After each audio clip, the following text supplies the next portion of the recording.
జై తెలంగాణ. జై తెలంగాణ.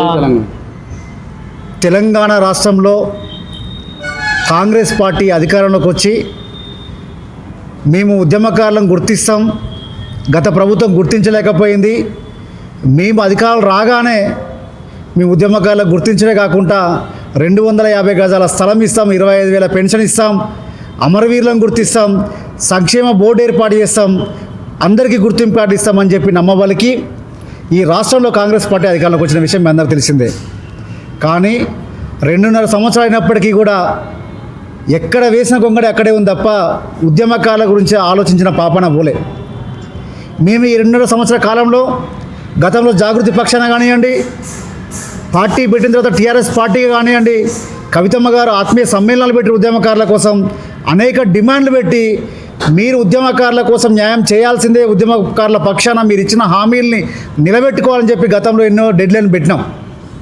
కానీ ప్రభుత్వానికి నిమ్మకు నీరెత్తినట్టుగా ఉంది తప్ప కేవలం కేకే కమిటీ అని వేసి ఒక కాలయాపన కమిటీ వేసింది తప్ప ఉద్యమకారులు ఉపయోగకరంగా ఏ ఒక్క నిర్ణయం తీసుకోలేదు.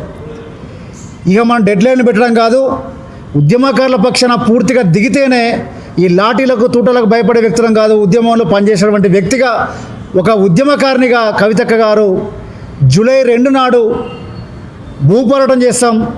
ఏ తెలంగాణ రాష్ట్రం కోసం తెలంగాణ ఉద్యమకారులుగా అవతరించారో వాళ్ళ కోసం మళ్ళీ ఒక ఉద్యమం చేయాల్సిన పరిస్థితి ఏర్పడదంటే నిజంగా చాలా దురదృష్టకరం. ఈ ప్రభుత్వం ఎంత చెప్పినా వినట్లేదు కాబట్టే ఈరోజు మేము భూపోరాటానికి పిలుపునిచ్చింది. మీరు ఎన్ని నిర్బంధాలు చేసినా ఏమి చేసినా మేము ఉప్పల్ భగవత్లో భూపోరాటానికి సిద్ధమవుతున్నాం. ఇది మరొక చరిత్రలో నిలబడబోతుంది, మరొక సాగరహారం, మరొక మిలియన్ మార్చిలుగా ఉండబోతుందన్న విషయాన్ని ఈ ప్రభుత్వం గుర్తుపెట్టుకోవాల్సిన అవసరం ఉంది.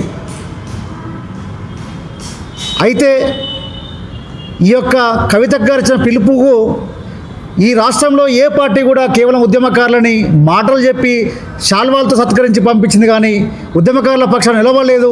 కేవలం టీఆర్ఎస్ చీఫ్ కవితమ్మ గారు నిలబడ్డారు కాబట్టి వారికి మనం అండగా ఉండాలి, మన కష్టాలు పాల్పంచుకోవడానికి ముందుకు వస్తున్నటువంటి కవితమ్మ గారికి అండగా ఉండాలని చెప్పి మాతో పాటు కలిసి వచ్చినటువంటి తెలంగాణ రాష్ట్ర ఉద్యమకారుల జేఏసీ అధ్యక్షుడు రామగిరి ప్రకాశ్ అన్న కానివ్వండి, బీరకాయల మౌసన్ గారు కానివ్వండి, అదేవిధంగా భరత్ రెడ్డి గారు కానివ్వండి, ఈ యొక్క సమావేశం మేము ఏదైతే భూపోరాటం పిలుపునిచ్చినామో 119 నియోజకవర్గాల్లో మా వరకు మేము జిహెచ్ఎంసీలో ఉన్నటువంటి 24 నియోజకవర్గాల్లో ప్రతి నియోజకవర్గంలో ఒక ప్రెస్ మీట్ పెట్టి ఉద్యమకారులని ఐక్యతగా చేసి ఉద్యమకారులంతా మన కోసం మనం ఉద్యమం చేసుకోవాల్సిన తరుణం ఏర్పడ్డది.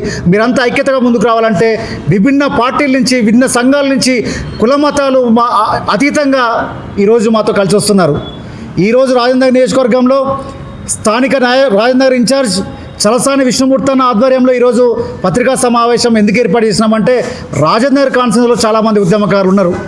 నాడు లాఠీ దెబ్బలు తిన్నారు, తూటాల దెబ్బలు తిన్నారు.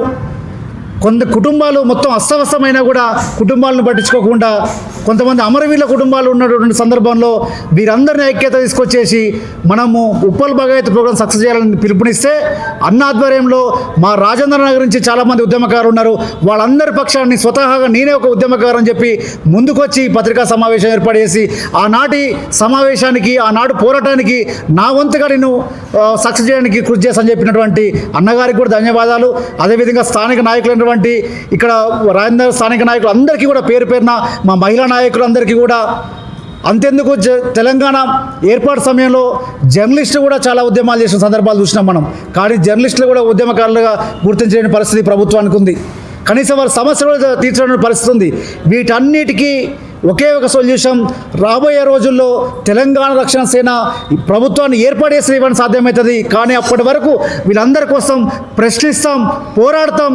అప్పటికి తప్పకపోతే అధికారులకు వచ్చిన తర్వాత పరిష్కరిస్తామనే ఒక నినాదంతో కవితక్క గారు ముందుకెళ్తే నిజంగా వీరందరూ భాగస్వామ్యం చాలా సంతోషం అనిపిస్తూ ఉంది.